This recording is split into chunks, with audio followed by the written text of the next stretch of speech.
Parents are invading internet blog sites, voicing their concern. I heard about the change online and we were pretty disappointed. It's a shame that they had to change it. Psychologist and author Sharon Lamb worries the wholesome Dora image is being compromised. In 1995, 3 employees of Nickelodeon were given the task of creating a new show for the network.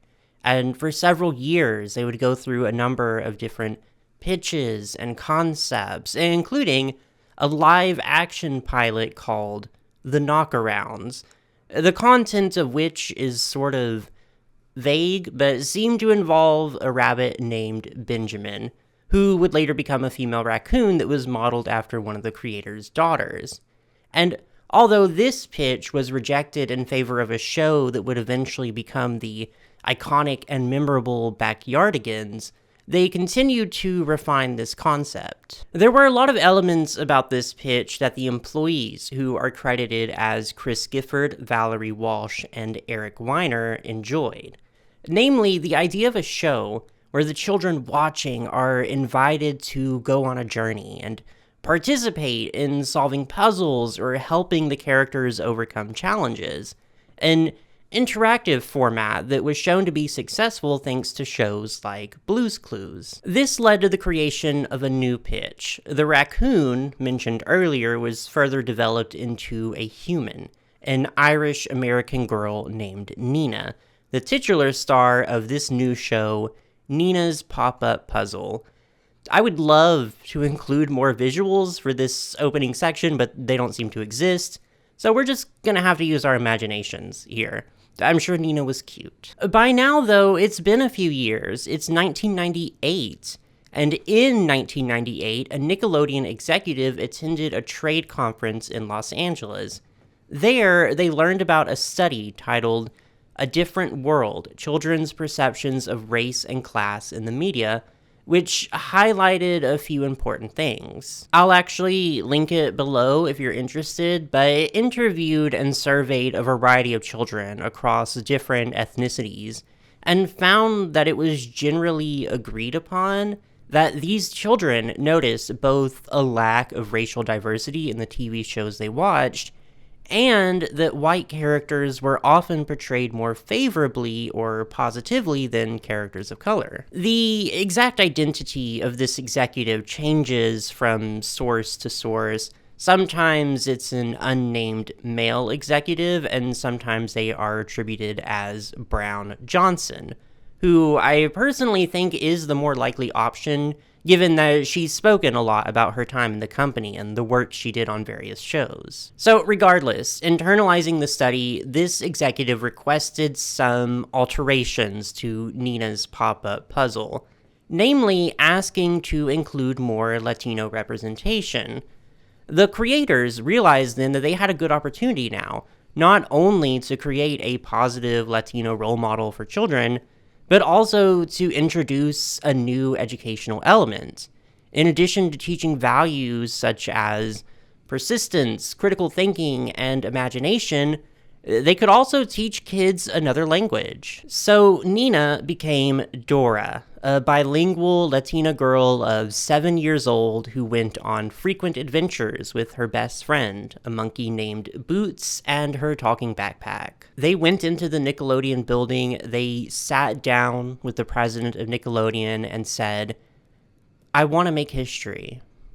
And that's what this is. Also, a fun fact about Dora that I discovered while doing research for this video, I noticed that a lot of articles were very inconsistent about Dora's specific nationality. Some said she was from Costa Rica, some said she was from Puerto Rico, a few said she was Mexican, and I thought, that's weird. Why does no one seem to agree on this? Well, that's actually by design. Dora's background was left intentionally vague and non-specific. One article referred to her as Pan-Latina, but not in a negative way, just as a way to label the fact that the intention was for Latino children of all backgrounds to find representation in Dora. Dora the Explorer premiered on August 14th, 2000, and it was an immediate success. It instantly became the highest rated show on Nick Jr., a title that it held for several years, Dora cemented herself as a pop culture icon and has become one of the most recognizable and memorable cartoon characters, really, in just the history of animation. But even Dora is not without her controversies. She's always made headlines, but sometimes for the wrong reasons. Does this seemingly innocent, happy-go-lucky cartoon character have a dark side? A shameful, shocking past? Que escándalo? Actually, no, none of that. I know I'm gonna title this video probably something pretty inflammatory, but I promise that Dora has done nothing wrong, or really, literally anything worthy of media attention, but man, did media attention happen. And I assume most of you already know what I'm talking about, especially those who are around my age. For those of you that don't, I'm sure you're wondering why on earth I would be talking about Dora the Explorer, which is a fair question. I do center my channel around fashion dolls, which means I do cover a lot of children's media, but rarely this specific demographic. It will all make sense in due time, though, I promise. I've actually had this video topic in mind for a while, because it covers a more broad topic that I've always found extremely interesting, the world of gendered marketing, but I'll save my soapbox for when it's actually relevant. For now, let's get into it and talk about the time Dora got too sexy? So, Dora, icon and legend that she is, I feel like we all know her, right? I don't think I've ever seen or met a single person in my life who didn't know Dora on a nigh familial level. She's our cousin, our sister, mother. She raised us. And I do want to be clear that I have nothing but love and appreciation for her. So if you came to watch a fully grown person make fun of a children's show for being too childish, or to talk about how illogical and foolish the world of toddlers programming is, I fear you've come to the wrong place. I feel like I do need to talk a little bit about the show, though, for just like a basic introduction, just in case someone who wasn't there front row like I was when I was 4 years old. I promise this isn't like a retrospective of Dora the Explorer's entire career, just one little significant thing that happened, but there is important context. Like a lot of children's programming, Dora the Explorer follows more or less the same format for every episode. Dora has a quest. For one reason or another, she needs to go to a specific location. She asks her sentient talking map to help guide her, and he explains the route, which usually involves 2 to 4 other locations along the way. On the journey, Dora will need to solve riddles, puzzles, or challenges, sometimes requiring a specific item from her talking backpack or help from the audience. She'll face the camera directly and ask a question, such as the location of something on screen, or to repeat a word or phrase that she taught us earlier in the episode. That's the element of audience participation. It all sounds very fun, right? Good, wholesome children's entertainment. Well, most critics and audiences would agree. A press release from 2010 says, quote, "According to Nickelodeon, Dora has generated more than $11 billion in worldwide sales since 2002, having sold 65 million units of Fisher-Price Dora the Explorer toys, 50 million books, and more than 20 million DVDs worldwide. In France, publishing house Aubin Michel has sold more than 12 million educational Dora books since its launch, or 1 Dora book for every child in France," the network points out. But actually, it was around this time, 2009, that Dora started to notice some problems. Her crown first started slipping in 2006 when she lost that coveted #1 show on the network spot to the newly premiered Wonder Pets. And although she still remained a household name, her popularity wasn't at the peak it was in the early 2000s. And that's actually a pretty normal cycle when it comes to children's shows, especially ones aimed at an audience this young.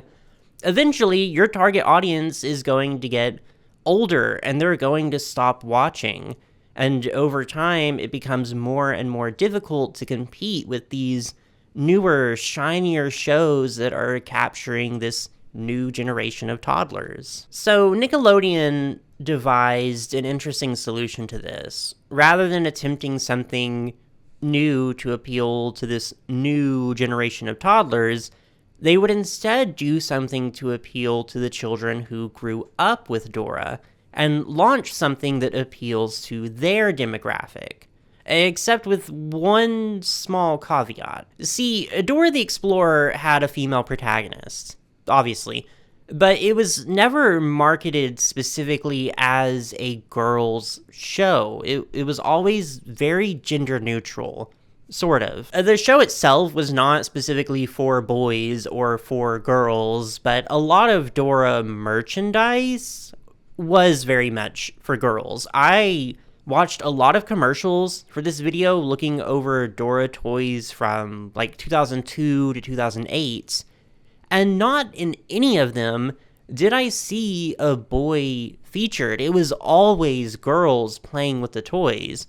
And I don't think I watched every commercial, so there might have been a boy here and there that I just didn't see, but it is safe to say that the overwhelming amount of Dora toys were marketed specifically towards girls, which is kind of interesting. You know, boys could watch and enjoy the show, of course, and many did, but they were intentionally kind of excluded when it came to marketing and promotional materials. Another interesting layer to this is the show Go Diego Go, which premiered in 2005 and served as a spin-off of Dora the Explorer, starring her cousin Diego. Now, Diego had appeared a few times in Dora the Explorer and was always very popular with audiences, so it was decided that he deserved his own show, one that focused more on preschool level science and animal facts. And although it wasn't really Nickelodeon's original intention, Diego was sort of seen as a male alternative to Dora, especially when it came to his toys and merchandise. Which is weird, because if you watch Dora, there's nothing to indicate it is a show for girls.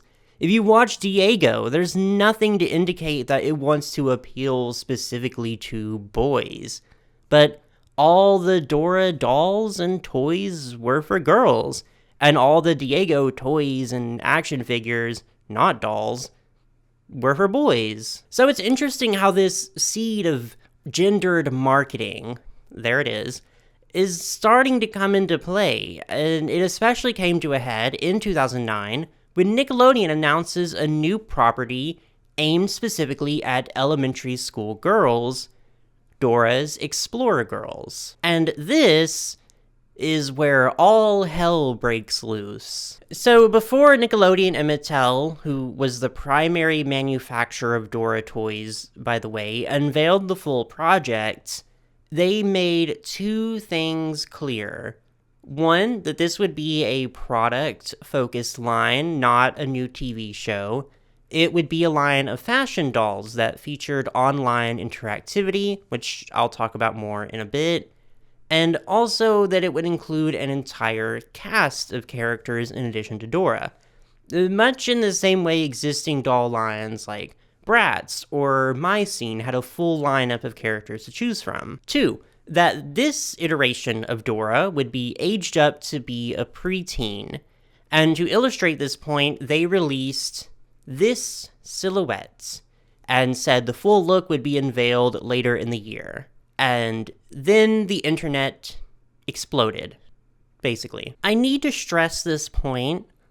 All we know of what Dora looks like right now at this point in time is this silhouette. A silhouette where she is very clearly a child with long hair and a dress, but that led to a lot of people accusing Mattel of sexualizing Dora. And I have to be honest and say that this is a mindset so ridiculously far removed from my own that I don't even know how to explain it. So I will instead quote a few articles. I will also warn for extremely uncomfortable comments made about a fictional character that is a child, but these are real quotes, and I think it's important to show them in their full entirety to understand that these are real, actual things adults were saying about this silhouette of a preteen girl. A teasing, in every sense of the word silhouette, of the new Dora to be released this fall has recently made headlines.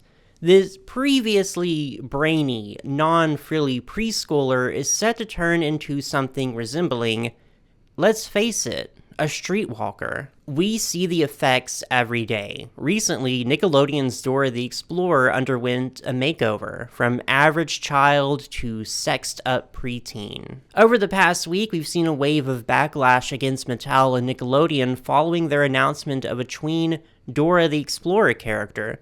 Petitions from concerned parents accuse the company of creating a sexed-up version of the beloved character that tarnishes the family-friendly Dora the Explorer image. And then there's this Huffington Post article titled, "Did Mattel turn Dora the Explorer into a tramp?" Which, upon reading it, I couldn't really parse if it was in condemnation or in defense of Dora.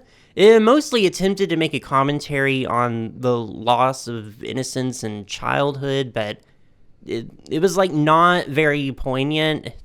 I'll just quote the last paragraph. "Dora, my dear, in all fairness, we should reserve judgment until the new you sees the light of day. Maybe our panic will subside when we see that you won't be trading in your sense of adventure and smarts for a tube top and an eating disorder. But for now, parents, take this as a sign.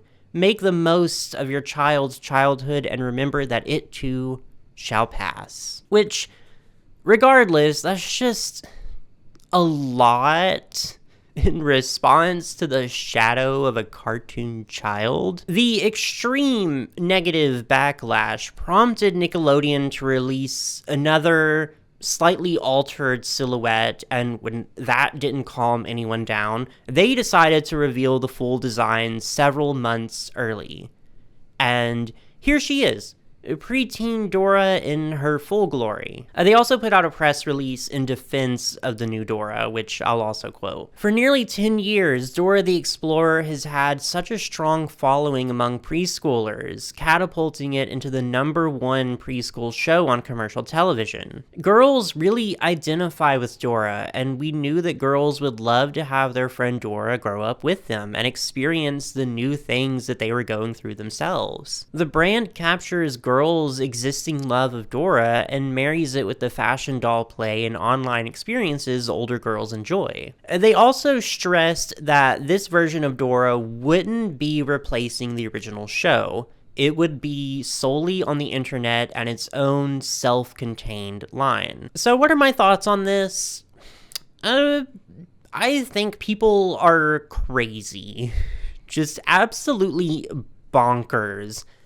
This is the most insane controversy, I think, in fashion doll history. It just absolutely baffles me that people could look at this, let's call her what she is, a little girl, and have the word sexy even enter their mind. Like, it's mind-boggling. I guess an important thing to keep in mind, though, is that this was not happening in a vacuum. What was going on with Dora was seen as sort of endemic to a bigger issue. And to illustrate that, I offer yet another quote.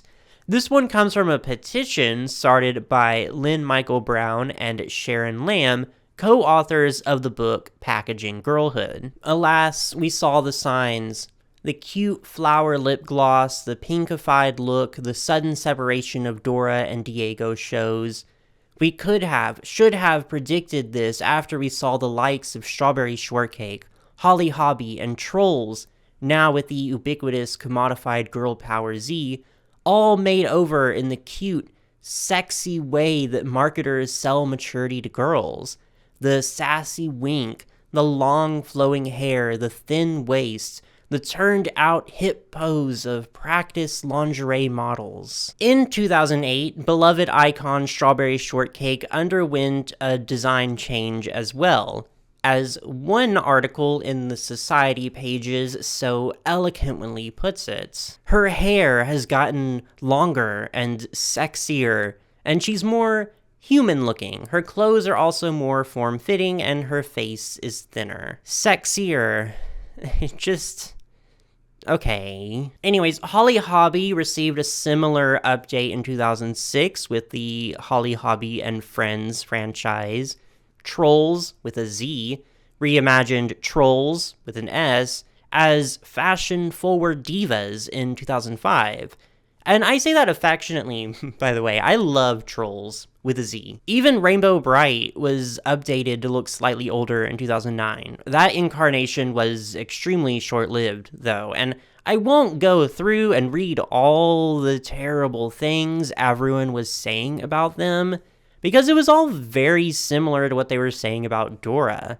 That they were too sexy. And, like, let's be real. They're not. Not a single character I've shown in this video has been anything close to sexy. They're all visibly children, designed to look like children and wear very age-appropriate clothing. And, like, I'm trying to put myself in their mindset to see what they see, but I can't. I literally can't. I just think it's, one, insane that sexy was their word of choice when writing these criticisms, and two, insane that they were comfortable enough to make these remarks about characters that are, again, very visibly children. That's what really gets me. But my point is that Dora was sort of seen as the last straw, the next in line of these beloved children's icons being reimagined for a new audience. But it's not as if this was a phenomenon. This is just something that happens constantly in the toy industry. Properties get reimagined, updated, rebooted, etc. for new audiences, and they're going to take on qualities that are popular in that contemporary era. The art style, the fashions, the aesthetics. This is simply a thing that happens. And it's kind of a self-report, isn't it? Because when Teenage Mutant Ninja Turtles gets rebooted and redesigned, no one calls them sexy. Well, no one wrote articles and hit pieces about it, maybe I should say. Why are they so focused on properties specifically for girls? What is it about a traditionally feminine or girly aesthetic that these people find so sexual, despite the stark lack of any sexual elements? Really makes you think, I guess. And I don't think any of these things are totally exempt from criticism either. Like, the 2008 iteration of Strawberry Shortcake, I don't love too much, personally. I don't like that it got rid of a lot of Strawberry Shortcake's more tomboy elements from the previous incarnation. I find that a lot of the character designs are very generic and lack individuality. Those sorts of critiques are, in my opinion, pretty valid. Too sexy? Not so much. But I do want to talk about Dora's Explorer Girls, because, you know, one PNG and some press releases don't really give the full story. So were these parents' fears validated once Dora's Explorer Girls officially launched in 2009? Did it feature Dora and her friends partying at the club in midriffs and stilettos? I mean, no, not at all. So like I mentioned earlier, Dora's Explorer Girls was intended to be a fully online experience that was enhanced via fashion dolls that had computer interactivity. The main website was Flash-based, meaning much of it is unfortunately lost to time now, but it featured videos, games, activities, and biographies for Dora's friends, each sold separately. Naya is an intelligent girl that enjoys science, particularly astronomy. Kate is an artistic, aspiring actress who cares about the environment. Emma is mainly characterized by her love and talent for music, and Alana is the sporty, active one of the group. As for physical products, there was the Dora Lynx line. The Dora doll connected directly to her computer, and through the Dora Lynx website, you could change the color of her necklace, change the color of her eyes, and also make her hair longer or shorter. The other dolls in the line, such as those of Dora's friends, were not directly connected to your computer, but instead contained secret codes you could use to unlock more content. And I think the dolls are really, really cute.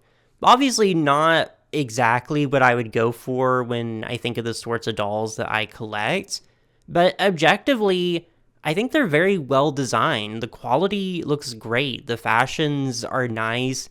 Even the faces started to grow on me a lot after looking through a lot of pictures of them.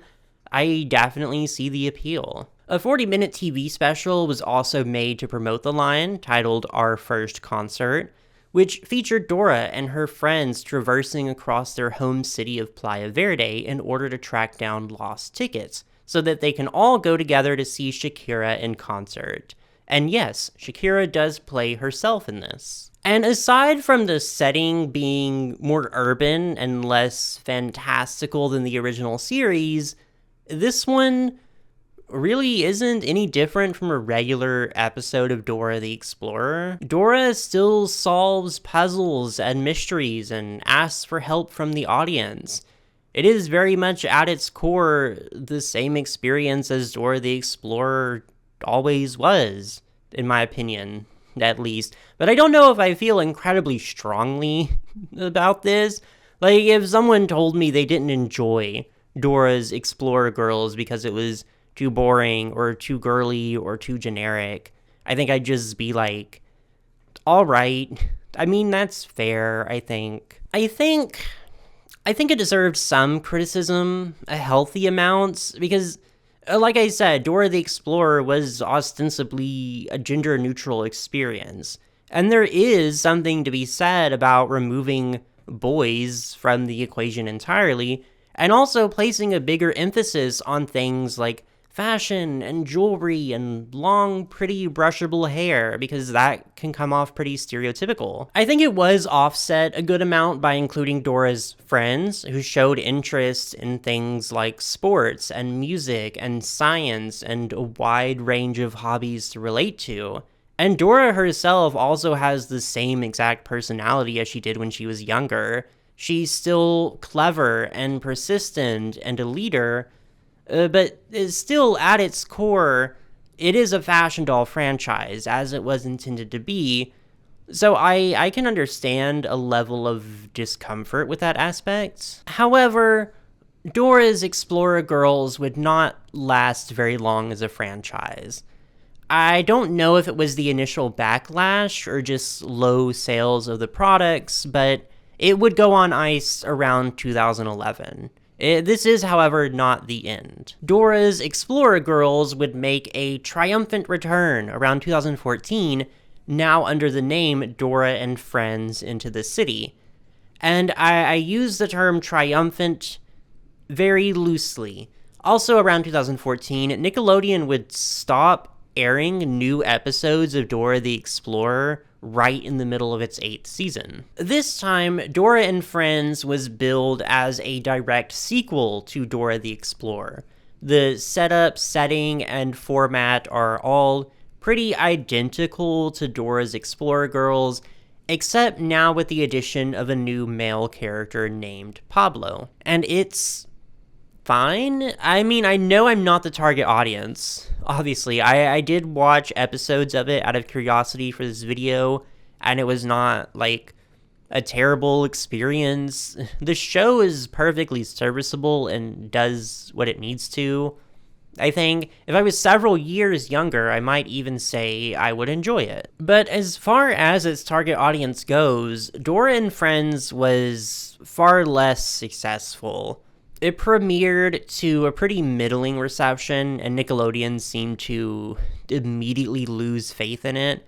Its airing schedule was all over the place, only airing around one new episode a month, if it was lucky.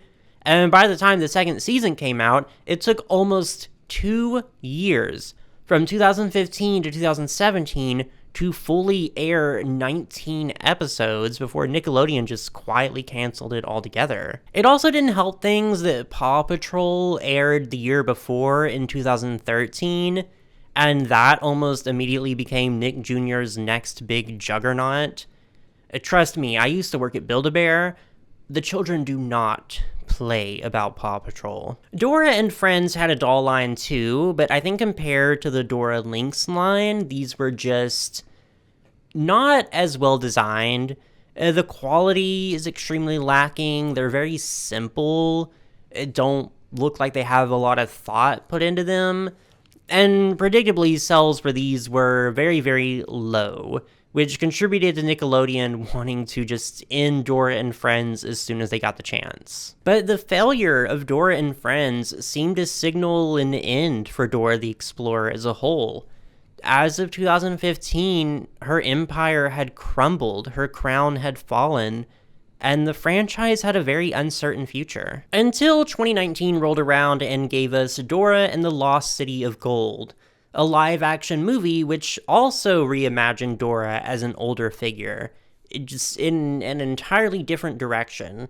The movie also completely ignores Dora and Friends in the Dora storyline, but I don't exactly know how strict the Dora canon timeline is. But the movie accomplished what Dora and Friends couldn't, and ushered in a new wave of appreciation and nostalgia for Dora. Its positive reception was a direct influence in the development of Dora, a CGI animated reboot of the original series. So it's safe to say that our queen isn't going anywhere. So what's the big takeaway here?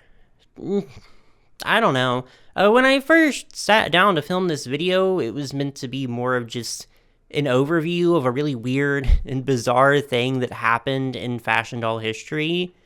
But I noticed that there's also a lot of commentary to be made about the complexities of gendered marketing, the social perception of traditionally feminine aesthetics and fashions as sexualized regardless of intent, and also the changing landscape of children's entertainment in general. But I won't bore you with an entire essay here in the conclusion. Overall, I don't think Dora's redesign deserved the negative reception that it got, and I also think a few journalists now deserve to be put on some kind of list.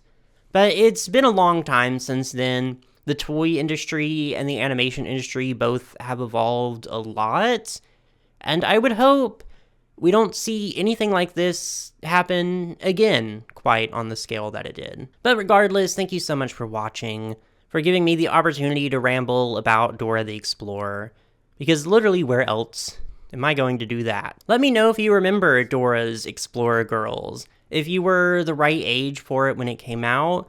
Did you play on the website, own any of the toys? Were you outside the demographic but still following the headlines? Whatever is on your mind, tell me about it down there in the comments. And when you're done with all that, just be sure to like and subscribe for any future fashion doll content. And remember, keep it cute.